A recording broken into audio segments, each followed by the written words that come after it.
क्या किसी मरे हुए इंसान को जिंदा किया जा सकता है? नामुमकिन सी बात लगती है, लेकिन फिर भी वैज्ञानिकों ने सैकड़ों साल पुराने मरे हुए वायरस को जिंदा कर दिया है और हजारों साल पहले मरे हुए इंसान को फिर से जगा रहे हैं। आज इस वीडियो में जानेंगे यह सब कैसे मुमकिन हो रहा है कि ठंडे इलाकों में पिघलती बर्फ की वजह से कई जीवाश्मों का पता चला है और ये खोज वैज्ञानिकों के लिए किसी खजाने से कम नहीं है। 1951 में ऑस्ट्रिया और इटली के सरहद पर एल्प्स की पहाड़ियों में पिघली बर्फ से निकला एक प्राचीन कंकाल। सदियों पहले शिकार पर निकला ये आदिमानव किसी दुर्घटना के बाद इन बर्फीले पहाड़ों में कहीं जम गया होगा। प्राचीन हथियारों का इस्तेमाल करने वाले इस आदिमानव का नाम वैज्ञानिकों ने योत्सी रखा।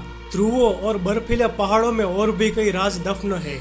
इनके जरिए काफी जानकारी जुटाई जा सकती है। जब बर्फ पिघलती है तो शोधकर्ताओं को कई बार पूरे के पूरे जानवर जो सदियों पहले बर्फ में जमे हुए थे वे सभी मिलते हैं, जिनके अंगों को बर्फ ने अब तक बचाकर रखा है। आप सभी ने ल्यूबा के बारे में तो कहीं पर सुना होगा। ल्यूबा यह 42,000 साल पुराना मेमथ हाथी का बच्चा है। ये उत्तरी साइबेरिया से मिला।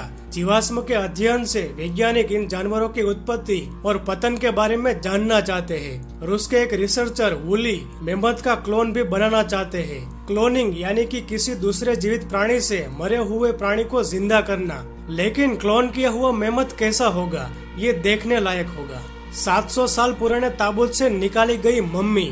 जी हाँ दोस्तों, यह कहानी कोई शॉकिंग डिस्कवरी सीरीज से कम नहीं है। दुनिया भर में कई बार जाने अनजाने में ऐसी खोज हुई है जिनके बारे में अक्सर किसी को मालूम ही नहीं होता है। दरअसल यह मामला साल 2011 का है, जब चाइना के तेजू शहर में वर्कर्स एक रोड को चौड़ा करने के लिए खुदाई का काम कर रहे थे। वो लोग तकरीबन 6 फीट गहरा गड्ढा खोद रहे थे कि तभी उनका औजार किसी ठोस चीज से टकराया। जांचने परखने के बाद यह पता चला कि जमीन के नीचे एक ताबूत दबा है।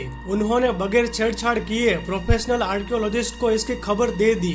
जब वो मौके पर पहुंचे तो इस ताबूत को उनकी निगरानी में बाहर निकाला गया और जब ताबूत खोला गया तो सबकी आंखें फटी की फटी रह गई, क्योंकि इस ताबूत में हजारों साल पुरानी एक मम्मी निकली। खोजकर्ताओं ने जब इसकी जांच की तो पता चला कि यह ताबूत लगभग 700 साल पुराना है और पत्थर का बना है, जिसके अंदर लकड़ी का एक बॉक्स अलग से रखा गया था। जब यह बॉक्स खोला गया तो इसमें भूरे रंग के अजीब से पानी के साथ कपड़ों की कई लेयर मिली। इन कपड़ों की लेयर के नीचे एक महिला की मम्मी रखी गई थी। आर्कियोलॉजिस्ट से लेकर वर्कर तक सभी लोग इस मम्मी और इसके आसपास मिले सामानों को देखकर हैरान रह गए, क्योंकि 700 साल बीतने के बाद भी ये बिल्कुल वैसे की वैसी ही थी। खोजकर्ताओं की जांच में यह पता चला कि यह मम्मी मिंग राजवंश की किसी बड़े ऊंचे ओहदे वाली महिला की थी। महिला के हाथों में उस दौर की एक बेहद ही बेशकीमती अंगूठी भी मिली। लेकिन आश्चर्य की बात तो यह थी कि पूरी बॉडी को इस तरह मम्मीफाइड किया गया था कि महिला की आईब्रो तक मौजूद थी और महिला के पैरों से जूते भी नहीं हटाए गए थे।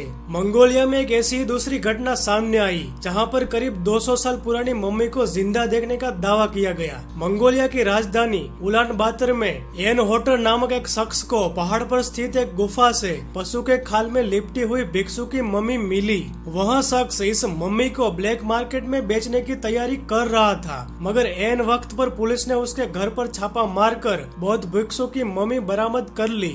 200 साल पुरानी यह मम्मी पद्मासन में बैठे हुए है। उनकी दोनों हथेलियां खुली है और ऐसा लगता है कि वे ध्यान मुद्रा में है। मशहूर बौद्ध भिक्षु और दलाई लामा के डॉक्टर बेरी कर्जन का दावा है कि यह मम्मी के रूप में मिले भिक्षु मरे नहीं है, बल्कि तुकदम में बैठे है। तुकदम मेडिटेशन की एक गहरी स्टेज होती है। डॉक्टर कर्जन का कहना है कि अगर कोई व्यक्ति 3 सप्ताह से ज्यादा तुकदम में बना रहे तो उसका शरीर सिकुड़ने लगता है और अंत में सिर्फ बाल, नाखून व कपड़े बचते हैं। डॉक्टर के अनुसार इस स्थिति में भिक्षु के करीबी लोगों को कई दिनों तक आकाश में इंद्रधनुष नजर आता है। इसका मतलब यह होता है कि भिक्षु को इंद्रधनुषी काया मिल गई है। यह भगवान बुद्ध के करीब की अवस्था होती है, जैसा कि तुकदम अवस्था के लक्षण बताए जाते हैं। यह मम्मी भी ऐसी ही अवस्था में सिकुड़ी हुई है और इस मम्मी में आज तक सड़न के कोई लक्षण दिखाई नहीं दिए हैं। लेकिन जिन जगहों पर बर्फ सदियों बाद अब जाकर पिघल रही है, वहाँ ऐसे ही कई प्राचीन जीवाश्म पाए जा रहे हैं जिन्हें दोबारा जिंदा किया जा सकता है, जैसे कि पिथो वायरस। अब इस वायरस को सदियों बाद अमीबा के जरिए जिंदा किया गया है। इस वायरस की तरह ही वैज्ञानिक बहुत जल्द ही हजारों साल पहले मरे इंसान को भी जिंदा कर सकेंगे। दोस्तों, आपको क्या लगता है, क्या मरे हुए इंसान भी फिर से जीवित हो सकेंगे? हमें कमेंट में जरूर बताएं। लेकिन इतना तो तय है कि बर्फ से ढकी पृथ्वी के इतिहास से इंसान की उत्पत्ति के बारे में कई बातें पता चल सकती है। इससे यह भी पता चलता है कि हमारे पूर्वजों ने खुद को प्राकृतिक आपदाओं से कैसे बचाया और दुश्मनों से लड़कर कैसे जिंदा रहे। हमारी यह जानकारी आपको कैसी लगी, हमें कमेंट करके जरूर बताएं। साथ ही इस वीडियो को लाइक और अपने दोस्तों के साथ शेयर करना न भूलें। और यदि आप हमारे चैनल में नए हो तो हमारे चैनल को सब्सक्राइब जरूर कर लें। आपका बहुमूल्य समय देने के लिए धन्यवाद।